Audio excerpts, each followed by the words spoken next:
menentukan yang mana untuk us dan yang mana untuk praus.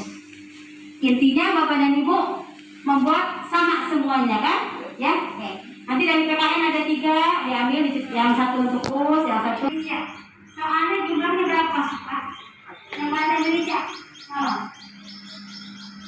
Yang betul bahasa Indonesia siapa? Itu kelas 6 apa mau Ibu sebut? sedang Bahasa Indonesia. Iya. Ibu soalnya ada berapa? 45 tuh. 45. Sesuai kisi-kisi? Iya. OPG-nya berapa? Silakan dulu. PG-nya 40, S-nya 5. Ya, terima kasih. Berarti jumlahnya 45. Ada satu orang yang bahasa Indonesia?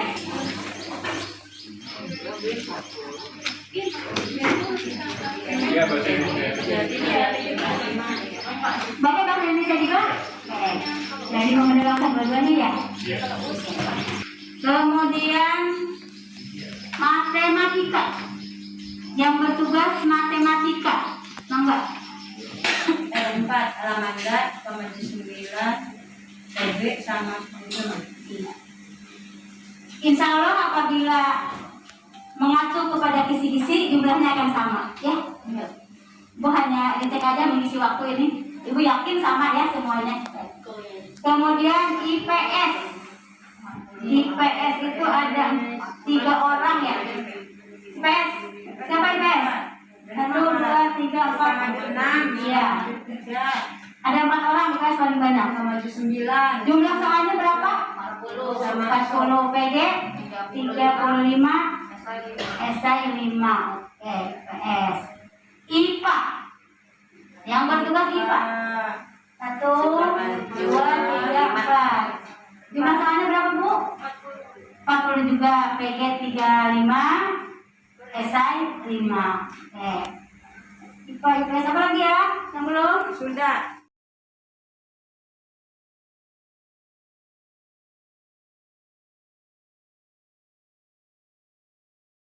Warahmatullahi wabarakatuh. Selamat pagi dan salam sejahtera untuk kita. Yang saya muliakan, Ibu Tuan Rumah, Kepala Sekolah, Direktur utama ya, Ibu Direktur Yayasan Pemuda Bangsa, Ibu Eko Mayang, yang saya sangat takzim kepada beliau. Yang saya hormati Ibu Rosalina, Kepala Sekolah SD Pemuda Bangsa.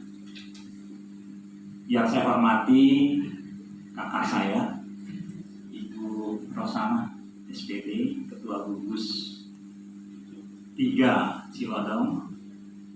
Yang saya hormati Ibu Dr. Anda Tita Marliana. Tita Rosita.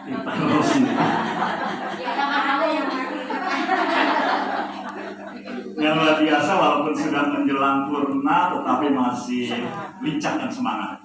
Ini adalah induksi dari Yayasan Pemuda Bangsa yang hari ini walaupun di awal Ramadan tetap semangat dan siap untuk ketempatan yang oleh proposalnya oleh Ibu Ketua Gugus disampaikan beberapa waktu yang lalu. Saya sangat bersyukur. Yang saya hormati Ibu Yanti ya, dari SD Nasional Alamanda. Yang saya hormati Ibu Asmah, Bu Ana ya, merah lagi Pak. dari SD Sukamaju 5. Yang saya hormati Kepala Sekolah SD Sukamaju 9 Ibu Tuti, yang walaupun juga sesaat lagi akan meninggalkan semangat kepada kita.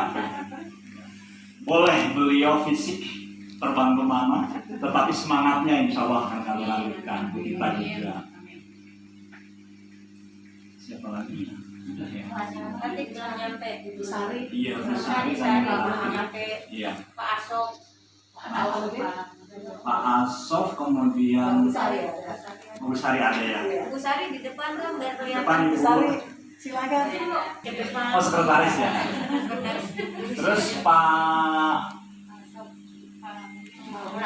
Rahmudin sudah ada? Rahmudin, Pak Dayat, Belum ya? Ya, mudah-mudahan dalam perjalanan dan lancar sampai ke tempat ini. Puji syukur kepada Allah Tuhan yang Maha Kuasa. Sebagian nikmat dan karunia-Nya saya bisa bertemu dengan Bapak Ibu Guru kelas 6 yang hari ini hadir, yang juga saya hormati.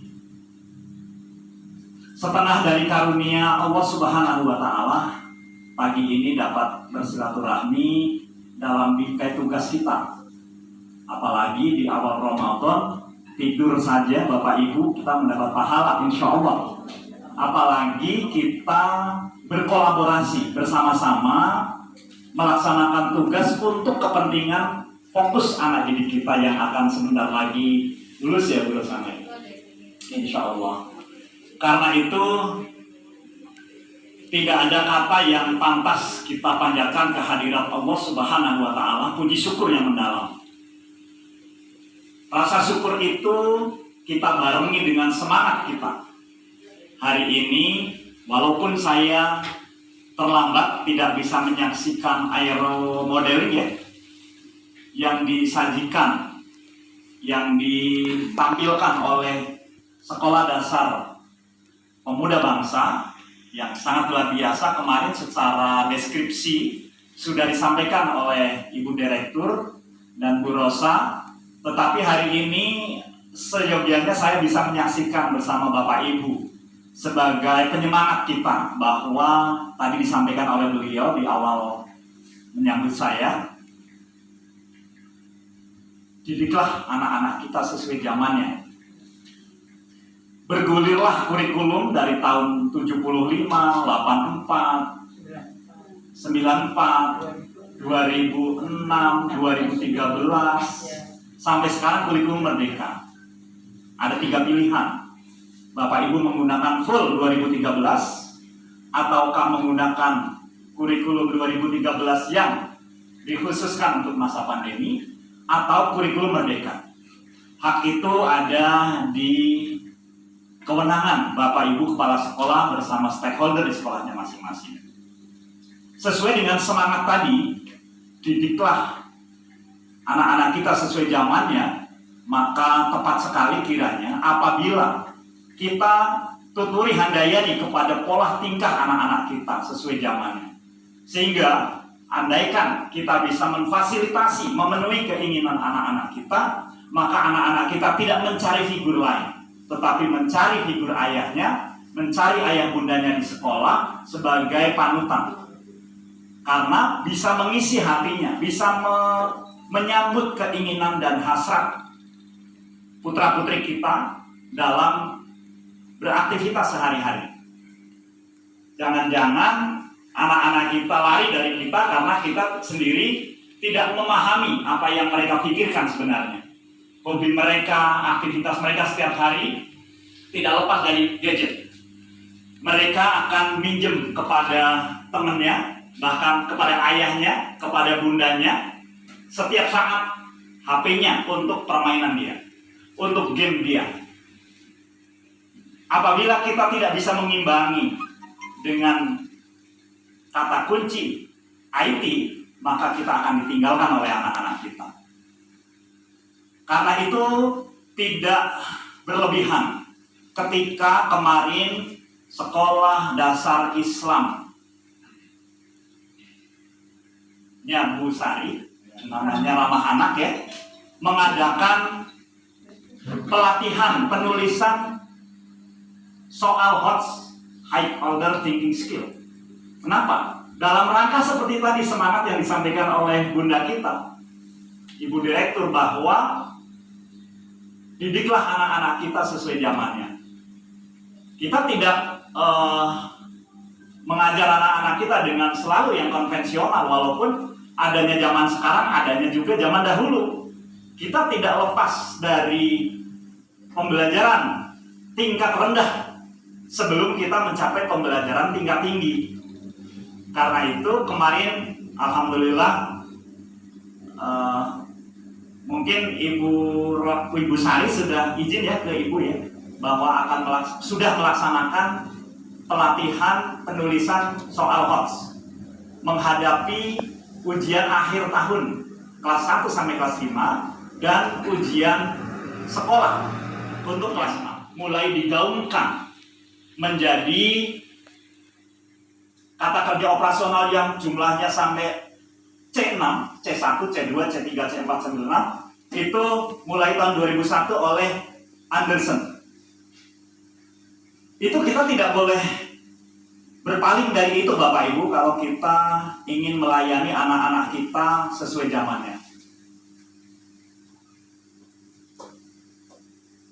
Berbeda dengan ujian sekolah, tidak cukup sederhana seperti itu.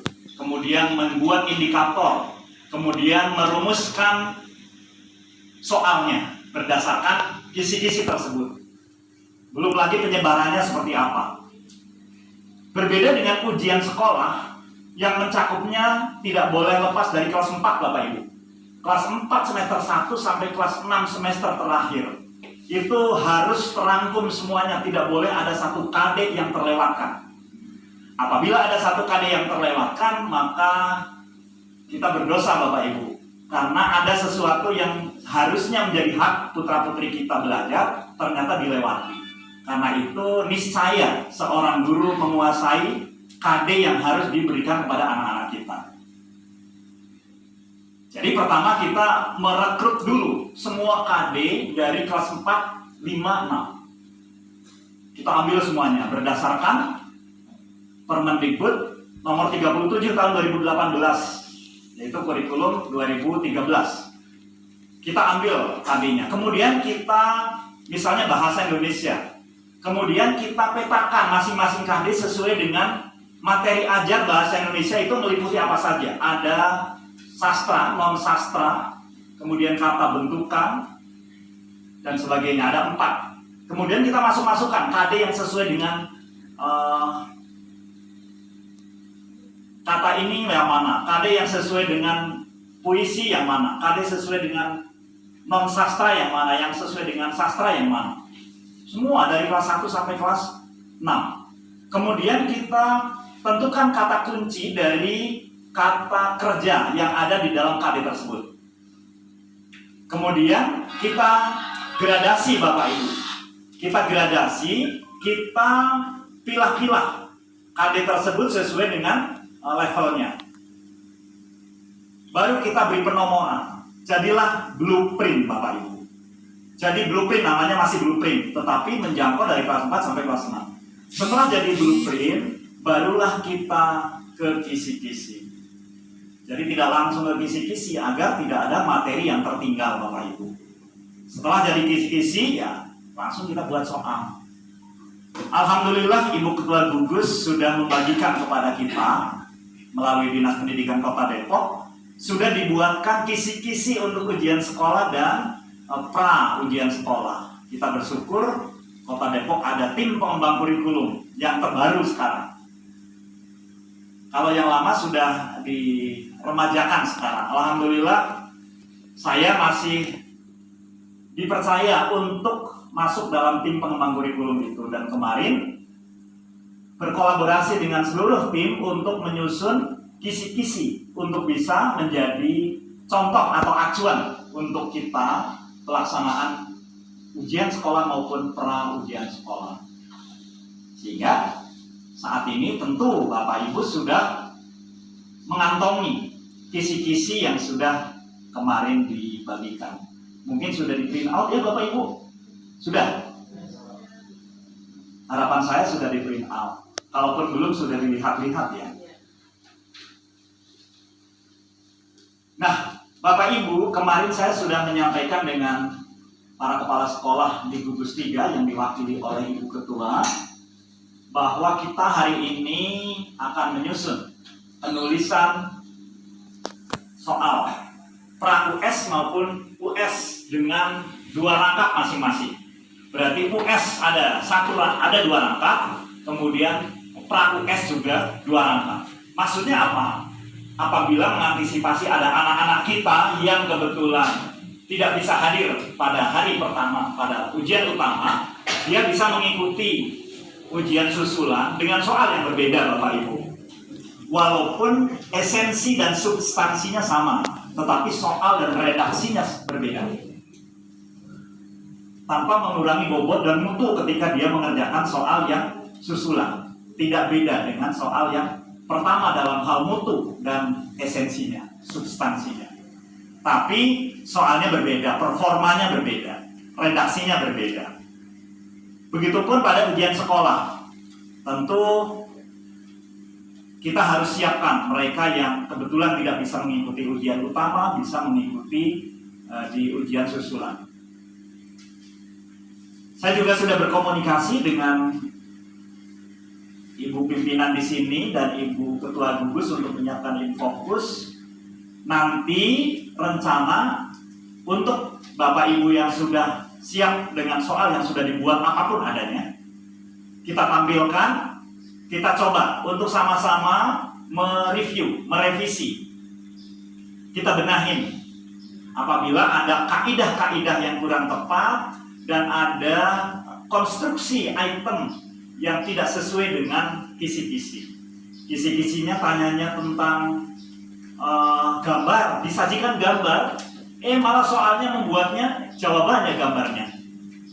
Gambarnya ada di jawaban, padahal kisi-kisinya disajikan gambar tentang peta Indonesia, peserta didik dapat menemutunjukkan provinsi penghasil aspal di Indonesia. Itu juga peta. Malah soalnya tidak ada peta, tidak ada gambar, malah jawabannya yang gambar. Namanya kebalik. Nah, seperti itu misal kasus yang terjadi.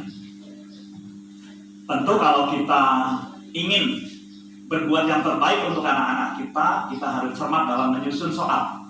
Jangan sampai kita zalim, kita putar-putar anak-anak sehingga dia pusing dengan soal yang kita buat. Harusnya bisa mengerjakan karena melihat performa penulisannya udah acak-acakan, kemudian bahasanya berbelit-belit, akhirnya dia jadi tidak bisa mengerjakan.